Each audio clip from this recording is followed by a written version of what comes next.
കേരളത്തെ ആകെ പിടിച്ചുലച്ച വിഷ്ണുപ്രിയ കൊലപാതകത്തിൽ വിധി പറയുന്നത് മാറ്റി. കേസിൽ വെള്ളിയാഴ്ച വിധി പ്രസ്താവിക്കും. വിശദാംശങ്ങൾ നൽകാൻ അമൽനാഥ് ചേരുന്നുണ്ട്.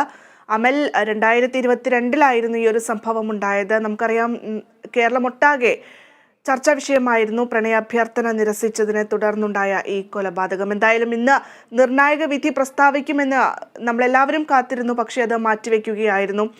എന്തൊക്കെയാണ് കോടതി നിരീക്ഷണമുണ്ടായത്?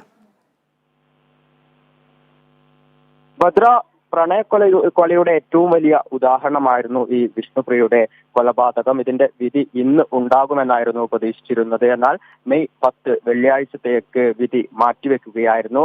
2022 ഒക്ടോബർ 22-നായിരുന്നു ഈ സംഭവം നടന്നത്. പ്രണയാഭ്യർത്ഥന നിർദ്ദേശിച്ചതിനെ തുടർന്ന് വീട്ടിൽ കയറി പ്രതി ശ്യാംജിത്ത് വിഷ്ണുപ്രിയയെ കുത്തിക്കൊലപ്പെടുത്തുകയായിരുന്നു.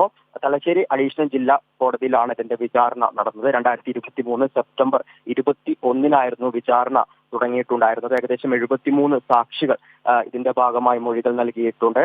ഈ വീട്ടിൽ തനിച്ചായ സാഹചര്യത്തിലായിരുന്നു വിഷ്ണുപ്രിയയെ കൊലപ്പെടുത്തിയത്. വിഷ്ണുപ്രിയയുടെ അച്ഛനും അമ്മയും അടുത്ത ബന്ധുവിന്റെ വീട്ടിൽ കല്യാണത്തിന് പോയ സാഹചര്യത്തിൽ വിഷ്ണുപ്രിയ തനിച്ചാകുന്ന ആ ഒരു സാഹചര്യത്തിലായിരുന്നു പ്രതി വീട്ടിൽ കയറി വിഷ്ണുപ്രിയയെ കൊലപ്പെടുത്തിയത്.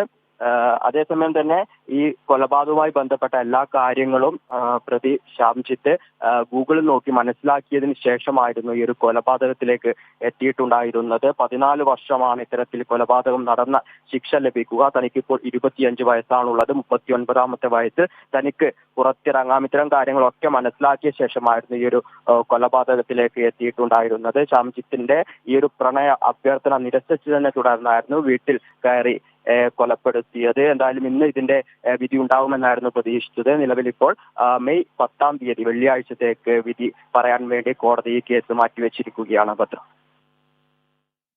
ശരി, അമൽനാഥാണ് വിശദാംശങ്ങൾ നൽകിയത്. വിഷ്ണുപ്രിയ കൊലപാതക കേസിലെ വിധി പറയുന്നത് വെള്ളിയാഴ്ചത്തേക്ക് മാറ്റിവെച്ചിരിക്കുകയാണ്. 2022-ലാണ് കേരളത്തെ നടുക്കിയ കൊലപാതകം ഉണ്ടായത്.